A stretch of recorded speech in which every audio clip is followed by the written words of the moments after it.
Baik, bismillahirrahmanirrahim. Assalamualaikum warahmatullahi wabarakatuh. Alhamdulillahilladzi hadana bihadza wa ma kunna linajtami'a laula an jama'anakumullah. Asyhadu an la ilaha illallah rabbul muwahhidin wa asyhadu anna Muhammadan abduhu wa rasuluh arsalahu kafatan lil alamin. Amma ba'du. Pada video pembelajaran kali ini kita akan membahas tentang Al-Quran, kitab terakhir sebagai penyempurna kitab-kitab sebelumnya. Masih mengutip referensi yang sama dari Al-Quran. Al-Quran adalah kalamullah. Namun tidak semua kalamullah disebut Al-Quran. Contohnya, kitab-kitab terdahulu seperti kitab Zabur itu pun merupakan kalamullah, tapi tidak dinamakan Al-Quran. Kitab Zabur adalah kitab yang diturunkan kepada Nabi Daud alaihissalam. Kemudian kitab Taurat merupakan kalamullah, tapi tidak disebut Al-Quran. Kitab Taurat yang diturunkan kepada Nabi Musa alaihissalam, ataupun kitab Injil. Kitab Injil kalamullah dan tidak juga disebut Al-Quran. Kitab Injil yang diturunkan kepada Nabi Isa alaihissalam. Oleh sebab itu, Al-Quran juga disebut sebagai penjelas atau penutup bagi kitab-kitab sebelumnya sebagai penyempurna. Seperti firman Allah dalam surat Al-Maidah ayat 48. Yang artinya, dan kami telah menurunkan kitab Al-Quran kepadamu, Muhammad, dengan membawa kebenaran, yang membenarkan kitab-kitab yang diturunkan sebelumnya dan menjaganya. Maka putuskanlah perkara mereka menurut apa yang diturunkan Allah, dan janganlah engkau mengikuti keinginan mereka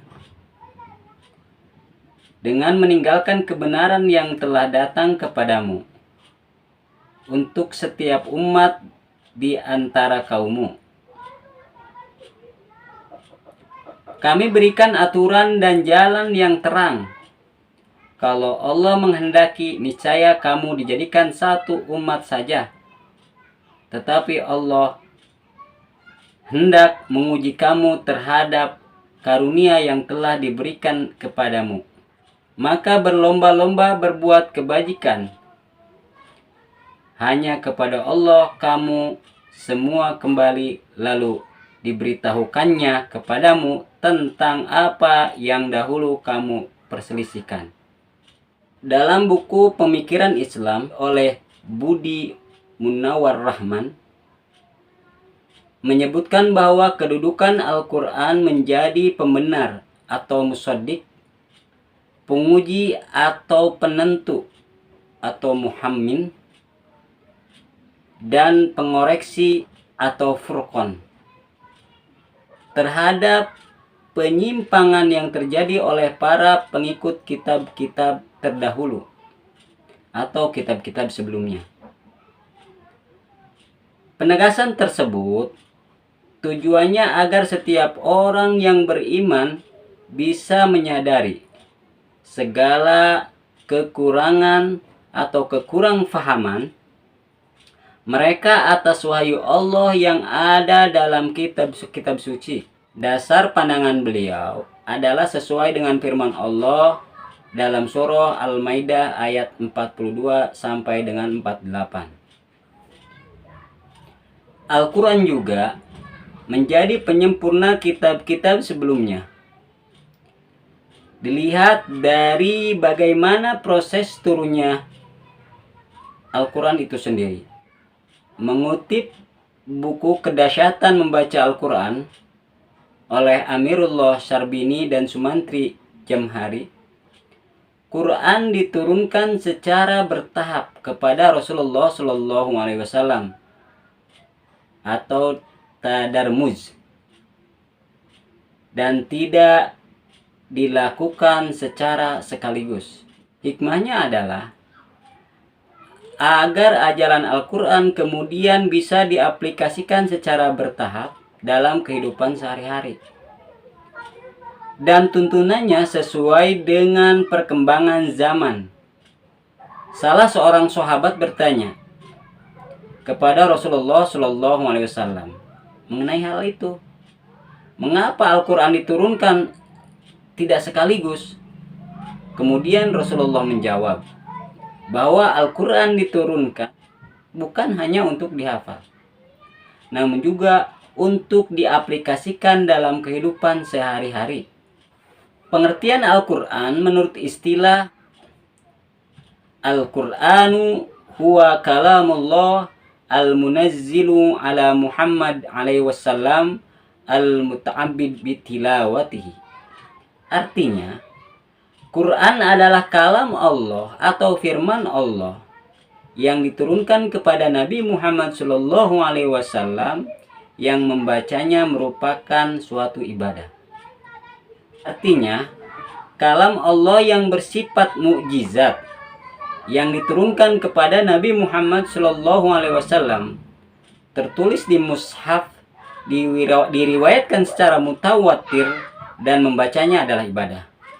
Jadi Al-Quran adalah mukjizat yang diberikan Allah kepada Nabi Muhammad Shallallahu Alaihi Wasallam, di mana Al-Quran itu ditulis di mushaf dan diriwayatkan juga secara mutawatir. Dan barang siapa yang membaca Al-Quran itu merupakan suatu ibadah. Kemudian apa keistimewaan Al-Quran? Kita harus mengimani dan mempercayai isi Al-Quran. Cara mengamalkan isi Al-Quran adalah dengan mempelajari cara belajar mengaji, mempelajari artinya, kemudian mengamalkannya. Keistimewaan kitab suci Al-Quran yaitu sebagai penunjuk dan rahmat bagi orang-orang yang beriman. Kemudian keistimewaan Al-Quran juga sebagai informasi kepada setiap umat. Juga keistimewaan Al-Quran adalah tidak dapat tertandingi oleh ide-ide manusia, walaupun secerdas apa, sebrilian apa ide manusia itu sendiri. Dan keistimewaan Al-Quran juga membaca dan mempelajari isi Al-Quran merupakan ibadah. Kemudian proses turunnya Al-Quran. Dalam hal ini, turunnya Al-Quran ada 3 pendapat.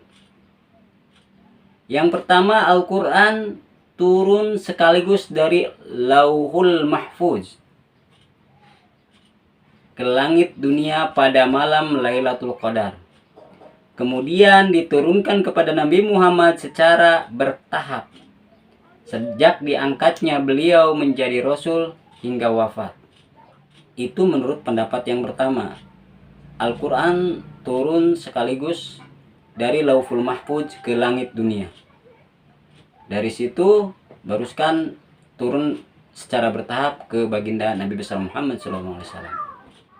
Pendapat yang kedua, Al-Quran diturunkan ke langit dunia setiap tahun pada malam Lailatul Qadar. Pendapat yang kedua, Al-Quran diturunkan ke langit dunia setiap tahun pada malam Lailatul Qadar.